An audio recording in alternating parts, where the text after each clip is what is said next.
देख रहे हैं आज तक। मैं हूं आपके साथ नवजोत रंधावा। सुबह सुबह में आपका स्वागत है। आखिर देश में कब खत्म होगा बलात्कार पर सियासत का सिलसिला? हर राज्य में बलात्कार के मामले आते हैं, लेकिन पार्टियां अपनी सुविधा के हिसाब से सियासत का घिनौना खेल खेलती हैं। होशियारपुर में 6 साल की मासूम के साथ दरिंदगी हुई तो एक बार फिर से बलात्कार जैसे संगीन अपराध पर सियासत तेज हो गई। बीजेपी और कांग्रेस एक दूसरे पर राज्य के हिसाब से अपराध का चुनाव करने का आरोप लगाने लगे।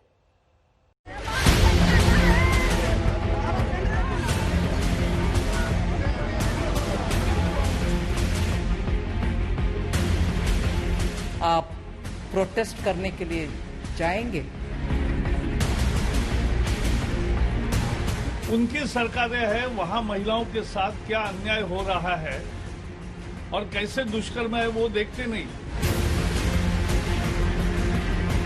फांसी होना चाहिए तो उसके साथ हम भी हैं। पंजाब के होशियारपुर में 6 साल की बच्ची की रेप के बाद हत्या ने पूरे हिंदुस्तान को झकझोर कर रख दिया।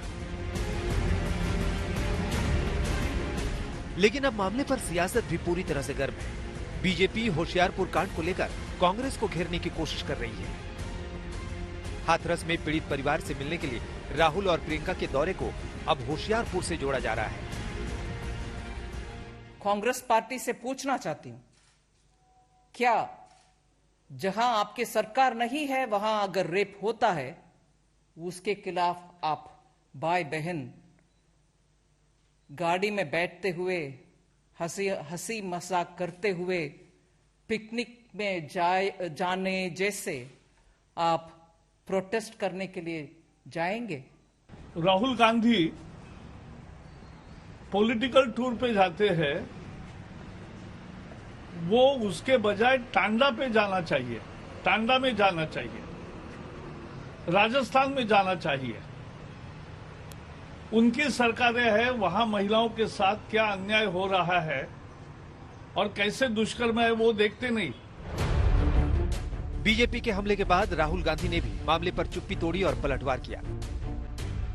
यूपी की तरफ पंजाब और राजस्थान की सरकार ने बलात्कार की घटना से इनकार नहीं किया, परिवार को धमकी नहीं दी, न्याय में अवरोध नहीं डाला।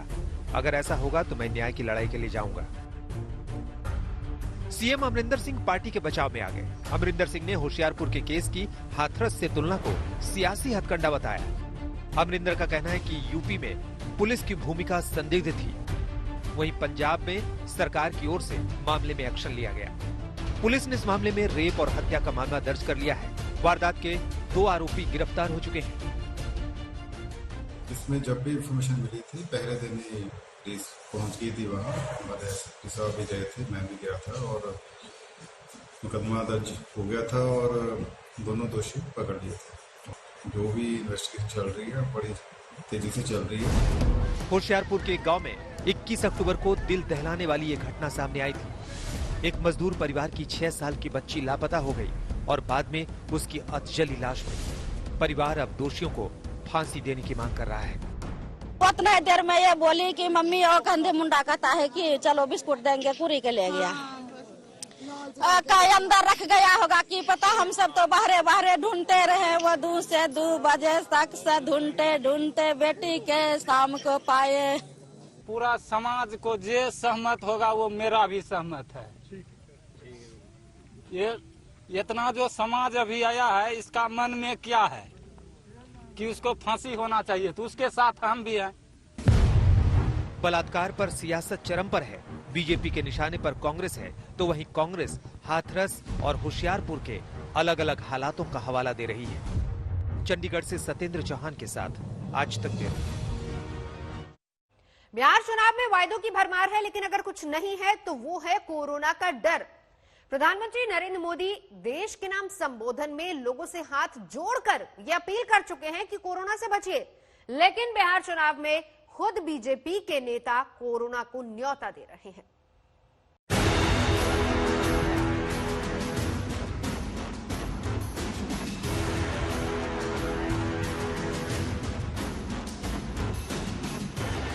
बीजेपी से कोई ये पूछे कि जिस बिहार के लोग मानते ही नहीं हैं कि कोरोना है तो वो फ्री वैक्सीन के नाम पर अपना कीमती वोट किसी को क्यों देंगे?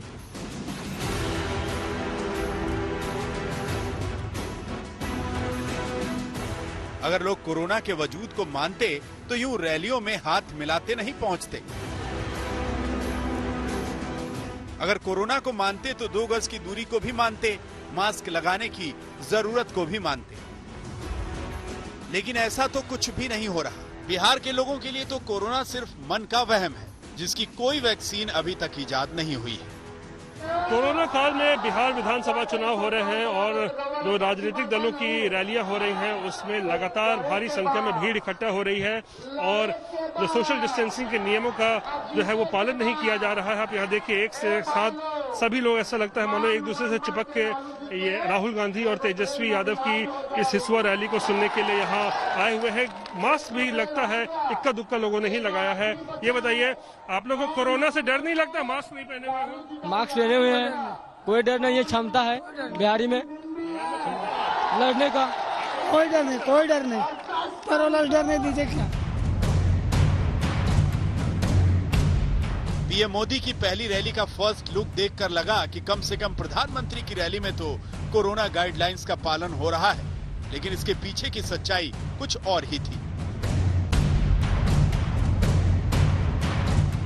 पीएम मोदी ने रैली में तो कोरोना से डरने का कोई वादा बिहार के लोगों से नहीं लिया, लेकिन उससे पहले राष्ट्र के नाम संबोधन में हाथ जोड़कर लोगों से कोरोना से बचने की अपील जरूर की थी। मैं आप सबसे करबद्ध प्रार्थना करता हूं, आपको मैं सुरक्षित देखना चाहता हूं, आपके परिवार को सुखी देना चाहता हूं।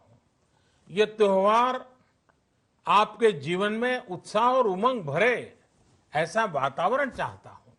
जब तक इस महामारी की वैक्सीन नहीं आ जाती, हमें कोरोना से अपनी लड़ाई को रत्ती भर भी कमजोर नहीं पड़ने देना है।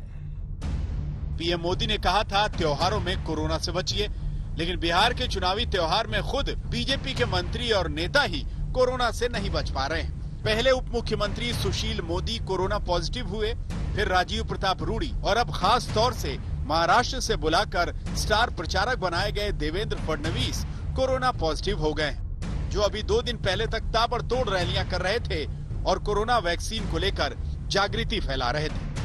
महत्व की बात यह है कि बिहार की चिंता यहाँ की सरकार कर रही है और सरकार ये मानती है कि जब भी वैक्सीन आएगी, जो भी उसकी कॉस्ट होगी, बिहार के किसी भी व्यक्ति को 1 पैसा खर्चा न करना पड़े, बिहार के सभी लोगों को वैक्सीन फ्री मिले, यही उसका तात्पर्य है। मुझे लगता है इस पर राजनीति करने की आवश्यकता नहीं है।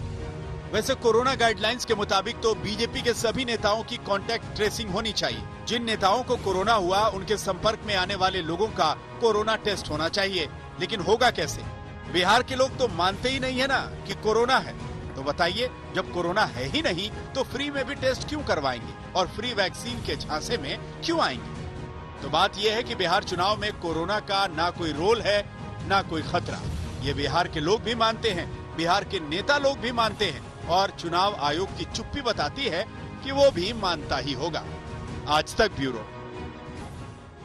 दशहरा के मौके पर आज रक्षा मंत्री राजनाथ सिंह एलएसी पर शस्त्र पूजा करेंगे और अब से थोड़ी देर बाद सिक्किम में राजनाथ सिंह शस्त्र पूजा करेंगे। इस मौके पर army chief general MM Naravane भी उनके साथ रहेंगे। ये पूजा चीन को भारत का साफ संदेश है कि वो अपनी चालबाजी से बाज आ जाए।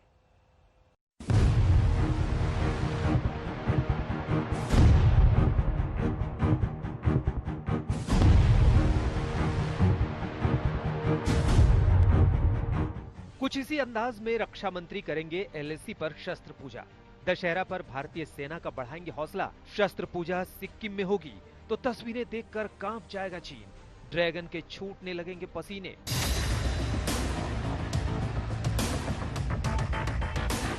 भारतीय सैनिकों का जोश हाई है, जिसके चलते चीनी सैनिकों के होश हैं गुम। जवानों के इसी जोश को बनाए रखने के लिए राजनाथ सिंह सुबह 8:55 से लेकर 9:25 तक शस्त्र पूजा करेंगे। इस खास मौके पर army chief general MM Naravane भी मौजूद रहेंगे। सिक्किम और पश्चिम बंगाल के 2 दिनों के दौरे पर रक्षा मंत्री हैं। बीती रात दार्जिलिंग में रक्षा मंत्री ने तैयारियों का जायजा लिया। सुकना में त्रिशक्ति कोर के जाबाजों से मिले और उन पड़ोसियों को साफ लफ्जों में पैगाम दिया जिनके सिर पर जंग का भूत सवार है। राजनाथ सिंह ने कहा कि हमारे जाबाज सरहद की रक्षा के लिए जान की बाजी लगाने में कभी पीछे नहीं रहे। यदि इस सीमा विवाद का इतिहास लिखा जाएगा तो हमारे सेना के जवानों ने जो कुछ भी किया है, जिस शौर्य, जिस पराक्रम और जिस धैर्य का परिचय देते हुए अपनी भूमिका का निर्वाह किया है, वह स्वर्णाक्षरों में लिखा जाएगा। यह बात मैं पूरे विश्वास के साथ में कह सकता हूं। पूर्वी लद्दाख में चीन की दगाबाजी और गलवान की घटना के बाद हमारी सेना मुस्तैद है। करीब 3500 किलोमीटर के एलएसी पर सेना ने अपनी मजबूत पकड़ बना रखी है कि अपनी सीमा की रक्षा के लिए, अपनी अखंडता की रक्षा के लिए, अपनी सार्वभौमिकता की रक्षा के लिए हमारे सेना के जवानों को समय समय पर अपना बलिदान देना पड़ा है।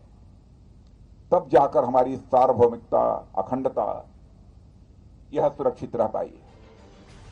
ये कोई पहला मामला नहीं है जब राजनाथ सिंह ने शस्त्र पूजा की हो। पिछले साल फ्रांस दौरे के दौरान भी दशहरा के मौके पर रक्षा मंत्री ने राफेल की शस्त्र पूजा की थी। लेकिन आज का दिन काफी खास है। चीन के साथ तनाव के बीच भारत का संदेश साफ है कि अगर शी जिनपिंग ने वक्त रहते अपनी सनक पर कंट्रोल कर लिया तो ठीक, वरना ड्रैगन के सामने पछताने के सिवा कोई दूसरा चारा नहीं बचेगा। उसे बुरी तरह मुंह की खानी पड़ेगी। मनजीत नेगी के साथ आज तक ब्यूरो। धारा 370 और भारत के राष्ट्र ध्वज को लेकर बयानबाजी महबूबा मुफ्ती को भारी पड़ रही है। जम्मू कश्मीर में उनके प्रति नफरत का इजहार करने के लिए लोग सड़कों पर प्रदर्शन कर रहे हैं। बीजेपी ने महबूबा मुफ्ती और फारूक अब्दुल्ला जैसे नेताओं को देशद्रोही करार देने के लिए खुला मोर्चा तैयार कर लिया है।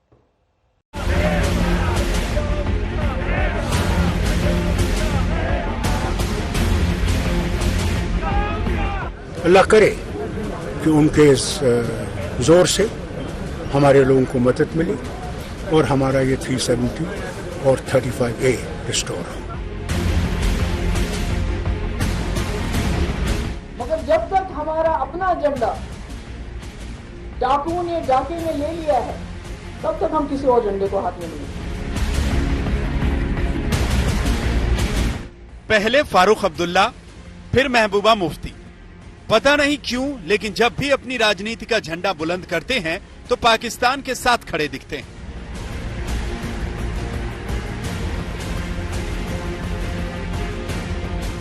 अनुच्छेद 370 के प्रति उनकी मोहब्बत तो समझ में आती है, लेकिन तिरंगे से इतनी नफरत की आखिर क्या वजह है? बताइए, फिर कैसे कोई उन्हें देशद्रोही ना बोले?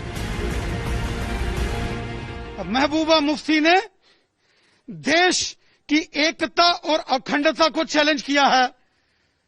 इसलिए मैं जम्मू कश्मीर के माननीय उपराज्यपाल महोदय जी से निवेदन करता हूं कि महबूबा मुफ्ती ने जो राष्ट्रद्रोह किया है, इसका तुरंत संज्ञान लेकर महबूबा मुफ्ती पर राष्ट्रद्रोह का मुकदमा दायर करके इसको फिर से जेल की सलाखों के पीछे बंद कर दिया जाए।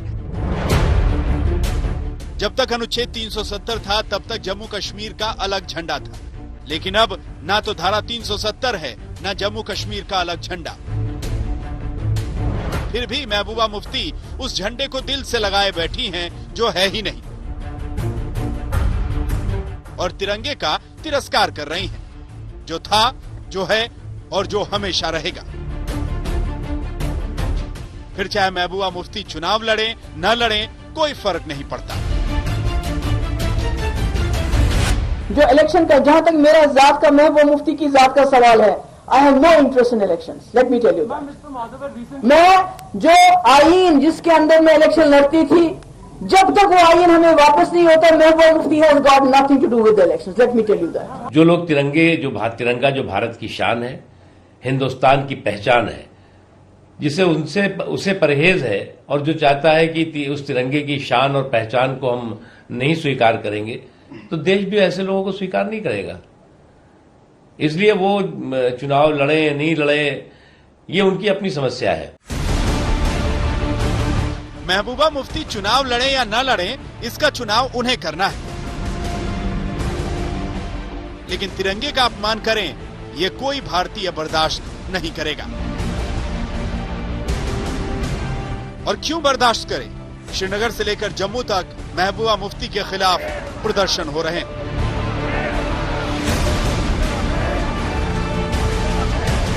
महबूबा तो धारा 370 की मोहब्बत में ऐसे बही कि तिरंगे का अपमान कर बैठी, और वो भी ऐसे दिन जिस दिन 1947 में कश्मीर पर पाकिस्तान ने पहली बार हमला किया था, जिसे पूरा कश्मीर ब्लैक डे के तौर पर मनाता है।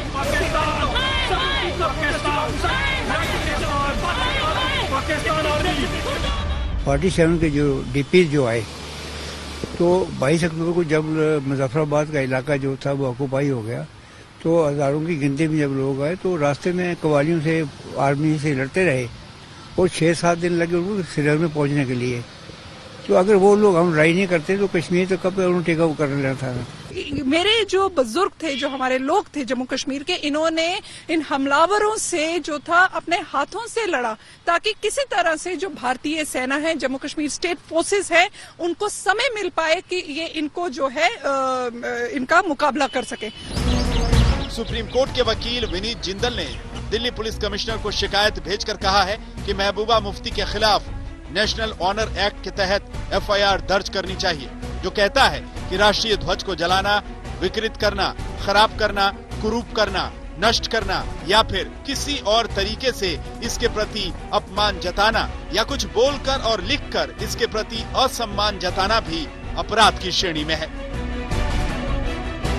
लेकिन ये एक्ट तभी लागू होता है जब तिरंगे का अपमान जानबूझकर किया गया हो। महबूबा मुफ्ती खुद पर लगे आरोपों से बच नहीं सकती। कांग्रेस भी महबूबा के बयान का समर्थन नहीं कर रही। इसलिए कोई शब्द भी नेशनल फ्लैग के बाद तिरंगे के बारे में बोलना ये देश की जन भावना को ठेस पहुंचाने की बात है और ये बहुत ही गलत बात है।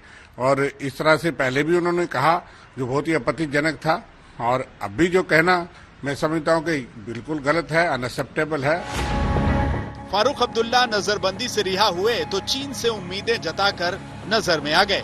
महबूबा मुफ्ती रिहा हुई तो आते ही तिरंगे को लेकर अपने तेवर दिखा दिए। बीजेपी को उनके बयानों में पाकिस्तान परस्ती और भारतीय संविधान के प्रति अलगाव दिख रहा है और कांग्रेस को इसमें भी बिहार चुनाव नजर आ रहे हैं। एक नेता, जम्मू कश्मीर के नेता बोलते हैं हम चीन के समर्थन से जम्मू कश्मीर में फिर आर्टिकल 370 लाएंगे।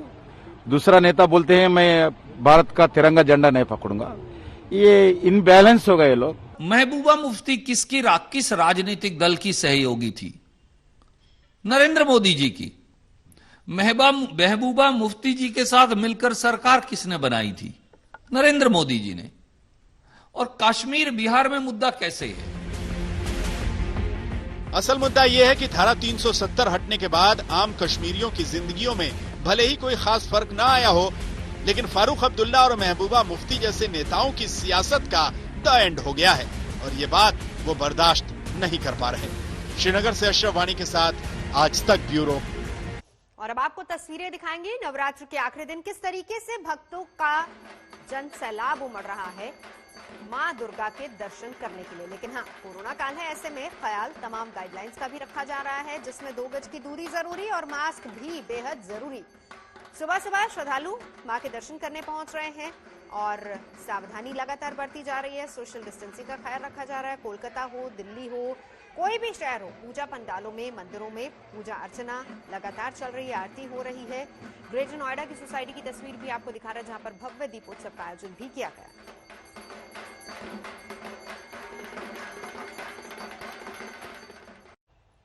तो सुबह सुबह में अभी के लिए बस इतना ही। देश और दुनिया की बाकी खबरों के लिए देखते रहिए आज तक।